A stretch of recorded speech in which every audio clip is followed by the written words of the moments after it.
Welcome, my friends and enemies. Glad you were here. Wanted to do a bit of an update since I know there's many people waiting with bated breath about the War of the Rohirrim uh, anime movie. It's technically a movie. Um, it's technically anime, I guess. But since people are talking about this, because obviously everyone loves Tolkien, and or I should say everybody who loves Tolkien loves Tolkien's works. Um, But there's been a lot of split in that fandom, although I would argue that they weren't part of the fans. They're just tourists anyway, because they don't care about the professor. But that's a different story. That's not what we're here about. So, little news that I came upon in one of the groups I'm in. The poster had said that they were given a tip by a member that knew somebody that had seen the War of the Rohirrim movie already and compiled a list of pretty much big lore deviations, things that are not part of Tolkien's work, but they're in there because that's what they do. And there's also some cringe additions. So uh, the poster messaged that person that was given the list, and it was a pretty cringe list, but what, you couldn't leak them until November. But the guy waited until November and basically is like, hey, here's the list. So there's going to be a voiceover at the beginning that implies that this is the real story about Helm's Deep and Helm Hammerhand and everything, and that Tolkien essentially lied or covered it up in his writings because, like, somehow he wrote the story this way and then decided he didn't want this story and went a totally different direction with it, and he covered it up because he's not the author apparently, like he's somebody else entirely. So that was kind of silly in its entirety. Hera, a Greek name instead of Rohirrim, is the main character and the only one that matters. There is no other character that matters. The Fellowship theme is slightly adjusted and repurposed into Hera's theme.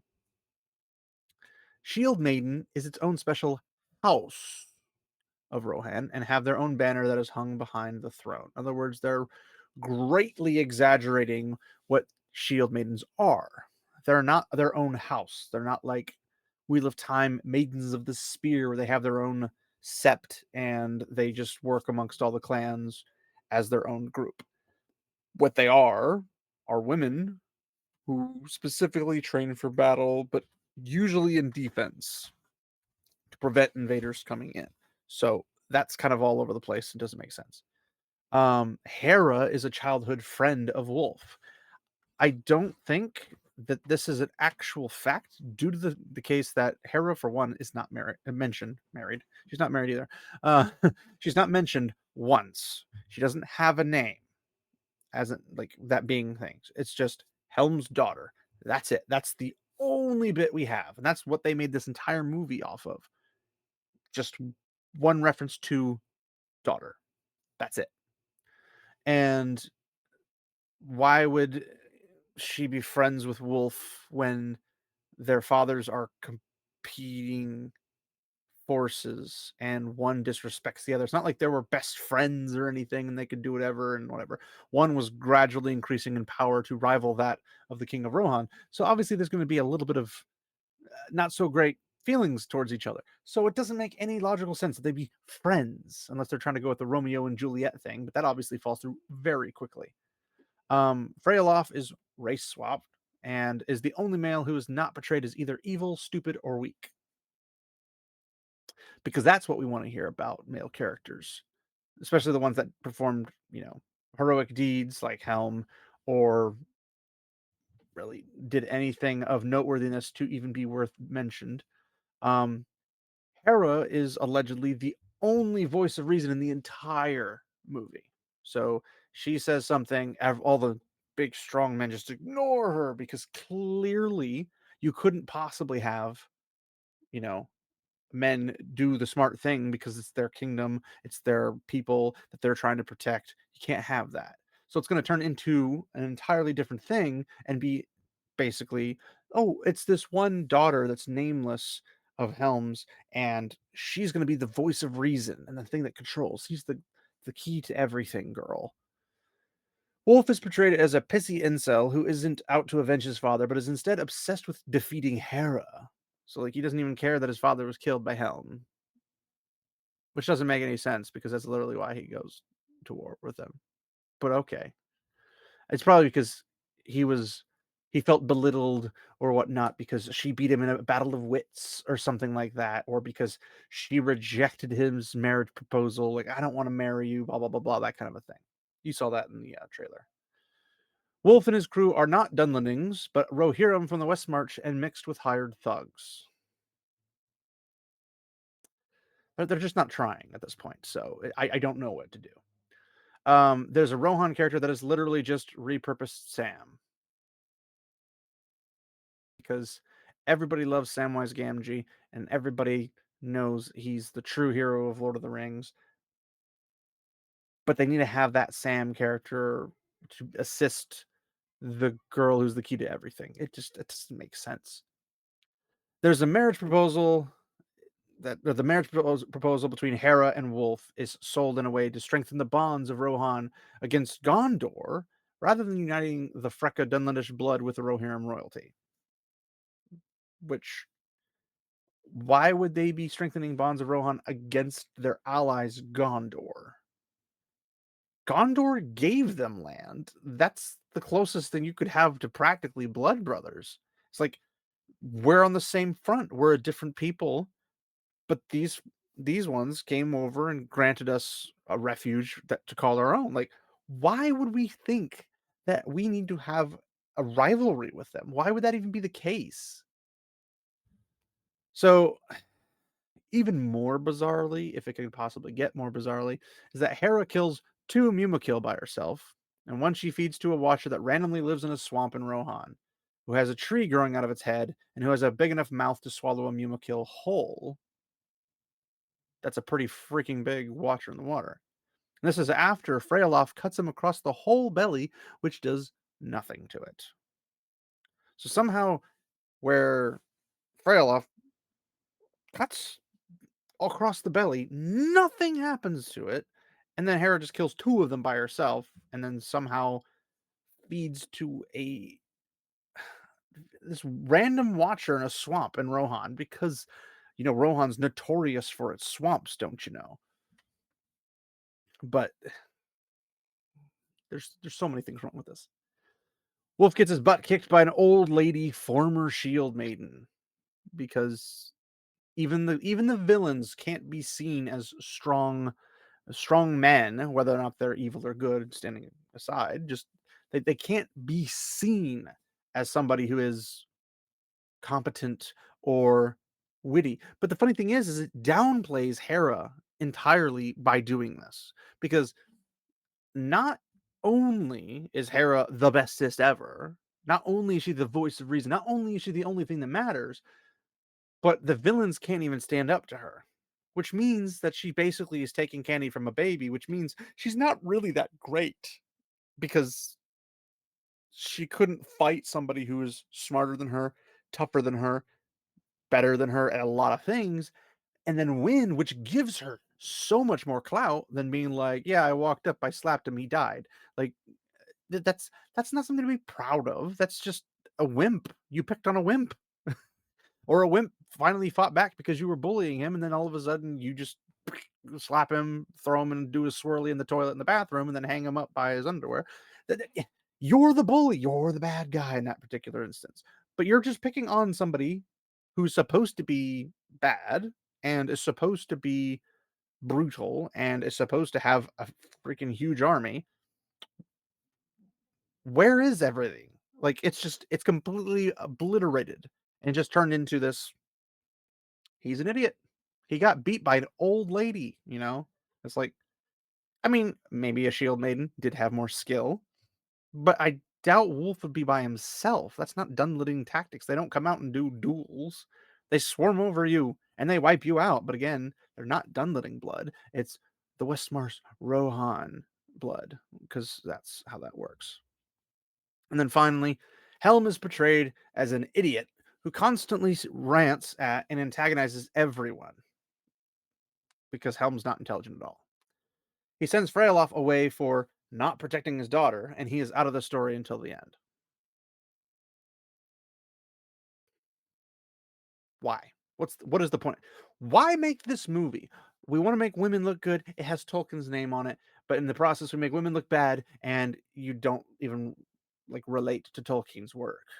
You just completely made the entire thing up and used a different story as your, I don't know, your storyboard basis. You're like, oh well, Helm did this thing with Helm's Deep and everything, and then we're just going to completely ignore it. But why? It doesn't make any sense other than they have an agenda when they made it because strong, independent woman, slay queen. But we already know this because the producers and directors and writers and everything all came out and were basically like, we really resonated with Hera, the unnamed daughter of Helm, and we wanted her story to come out. And it's like, oh, so you didn't care about Tolkien's story, you cared about an unknown character that, if ironically, Tolkien had never, ever, ever even mentioned that there was Helm's daughter, which he only did for lineage purposes because he's a very pedantic fellow, and good on him for that because details do matter. But if he had just not said that, you'd literally have no story. You'd have to literally make it up. And you probably would anyway. You'd be like, "Oh wait, we can do this." That's not how this works. And I mean, there's the whole problem with Mumakil being there in the first place, but I I wouldn't even argue that seeing Mumakil and orcs and anything like that is a problem comparative to the absolute bastardization that this show is or this movie's going to turn into. I just I don't get the point, and I don't know why they thought we would like this. I mean, honestly, getting Lord of the Rings in anime form would be fantastic because you could tell more of the story because it's in a TV series format. You could do this typical 20-minute episodes if you wanted to, or you could do a longer, like an hour-long episodes of anime. Probably unlikely in anime form because animation is not as easy to do as just live capturing somebody. But if you manage to pull it off, you could get all the little details. You could have, I mean, you've probably seen them yourself. There's a whole bunch of different versions that people try to put in there. Like there's a Studio Ghibli version of the Lord of the Rings. There is just the 90s anime style. There's the mid 2000s. There's the more 2024 time period and like the Demon Slayer style. There's a whole bunch of different styles that people like imagine what would it be like if we saw Lord of the Rings or any of Tolkien's works for that matter in an anime form, and they look great. Even just their like, even if they're AI or whatever the case might be, they look good. They're smooth frames, everything flows nicely. War of the Rohirrim, from what I saw from the trailer, stutters. Like it does not look like it's going to be a high quality, even though the studio behind it is supposed to be very well known. I don't know if they got pushed out of the way, squashed all their prior, like, let's do it this way, and producers came and said, no, we want to do it this way. They try to like Americanize using a Japanese anime studio. I don't know why you do that, but ultimately it doesn't make sense. None of this makes sense. We missed out on something that we could be really freaking cool. Like, oh my gosh. Oh, blood and ashes.